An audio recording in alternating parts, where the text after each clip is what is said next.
How's it going, everybody? So in today's video, we're going to talk about how to maximize your training time so you're not wasting time sparring around trying to figure out what to do. We're going to talk about mental mindsets of how to progress your jiu-jitsu fast. Hi everybody, my name is Chasen. I'm a jiu-jitsu black belt. I've been teaching and training now for over 12 years. And I apologize to my subscribers that have been longtime viewers and supporters of this channel. I've taken about 2 months off. I apologize, I'm so sorry. I've been working on some other projects that I've been in the works with, and it's just taken up a lot of time.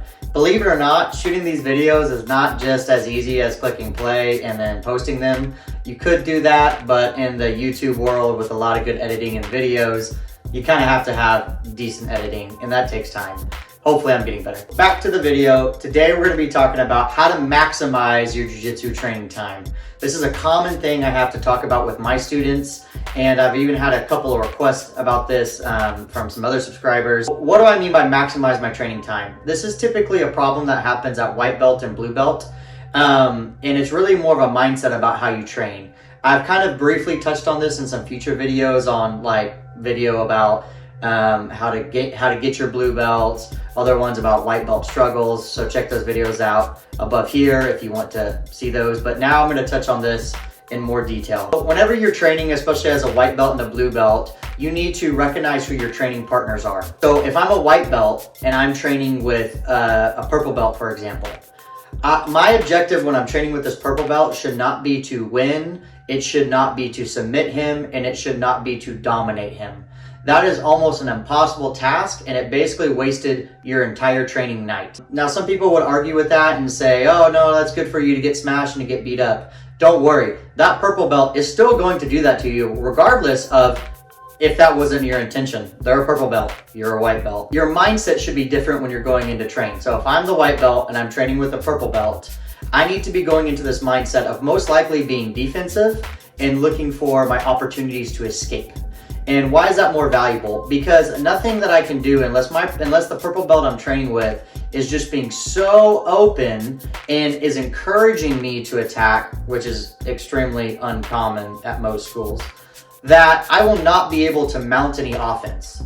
And if my mindset is to only do offense against this purple belt, when I'm in a bad position, I'm gonna try extremely hard to get out and extremely hard to do these techniques so I can get back and do offense. If you approach this spar or this roll or this training session with this idea of, okay, I have 5 minutes on the clock, I'm rolling with this purple belt.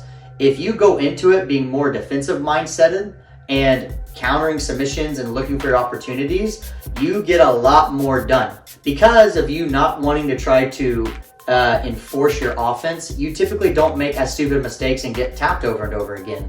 You're looking for your windows. You'll even maybe find some success. You'll be able to avoid the first submission. You may even be able to escape one position every now and then. And that is really utilizing that time with that purple belt. So most academies, unless you're just at a crazy competition school, they only spar, if you're doing a regular class, probably like 30 minutes. You only have limited rolls. And if you're an average jiu-jitsu person, you're only maybe training 1 to 2 times a week.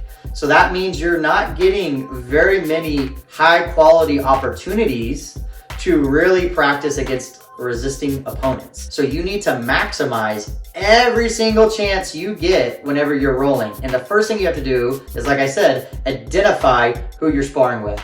So if I'm a blue belt and I'm sparring with a purple belt, my mindset can be slightly different than the white belt example I gave. I can maybe mount some offense. I can maybe throw a couple good submissions up. I can do those things, but still my mindset is going to be mainly defensive. Let's talk about what if I'm a blue belt and I'm grappling another blue belt. Here's the great thing. Now, if you're a blue belt grappling another blue belt, you can definitely change your mindset whenever you spar. You can start to throw up more offense. You can definitely try to push the pace a little bit more. If your training partner mounts you or puts you in an inferior position, you can start to work your escapes with the intent of trying to get offense on them. That is a lot more of a successful attempt, most likely. Now, the last example is, let's talk about what if I'm the significant upper belt. Let's say I'm the purple belt and I'm sparring with the white belt. This is the fun time. This is where you get to decide what you want to work on. Really around purple belt and brown belt, which I'll do a whole separate video on about mindsets as a purple belt and a brown belt too. But around purple belt and brown belt, it is extremely fun in your jiu-jitsu journey because it's now the time where you can start to mount successful offense, either whether that's by positions, escapes, or attacks on a frequent basis against resisting opponents. So that means basically if I'm a purple belt and I walk into the gym that day, on probably most of the people I train with, I can mount them, get to their back, and I may not submit everybody, but I can throw up successful attempts and do great transitions. Now, of course, the brown belts and the black belts in the room, I'm still gonna have to back down my expectations and please maybe be a little bit more defensive. At purple and brown, that's really the first time in your jiu-jitsu career you can just start to enforce your way onto your opponent in the sense of offensive. I also recommend if you're a purple belt and a brown belt, once you've maybe had your fill of that for a little bit of time and you're starting to be successful with that, don't neglect the defensive part because you're still gonna have to grapple other purple belts and other brown belts and black belts too.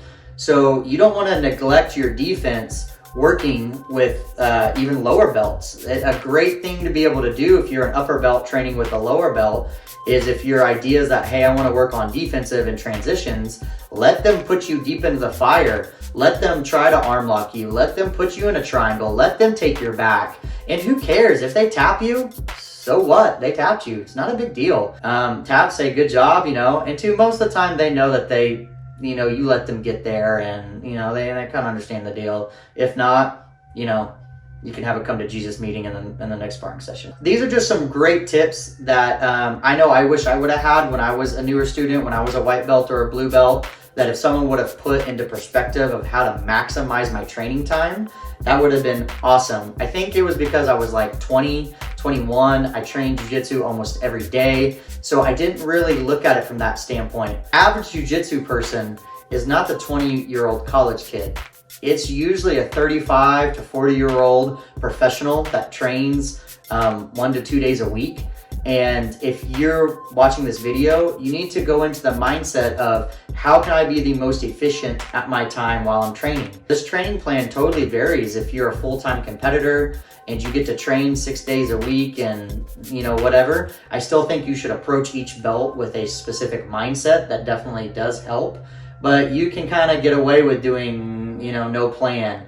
But if you're a 2-day-a-week person or a 1-day-a-week person, having a plan is extremely helpful. When I've given this advice to certain students, they definitely see their progression shoot up quite a bit just from that mindset. They feel like they get more done each roll. The best thing I can kind of equate this to is a lot of people feel this way whenever they're doing a workout or a diet.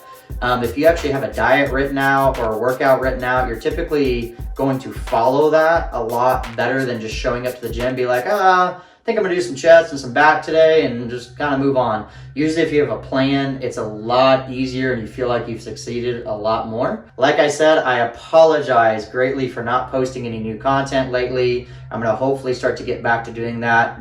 No extreme promises, but right now, we're gonna try to do once a week. We'll see where this is going. So thank you guys. Make sure you hit the like and subscribe button down below, and I'll see you all next time.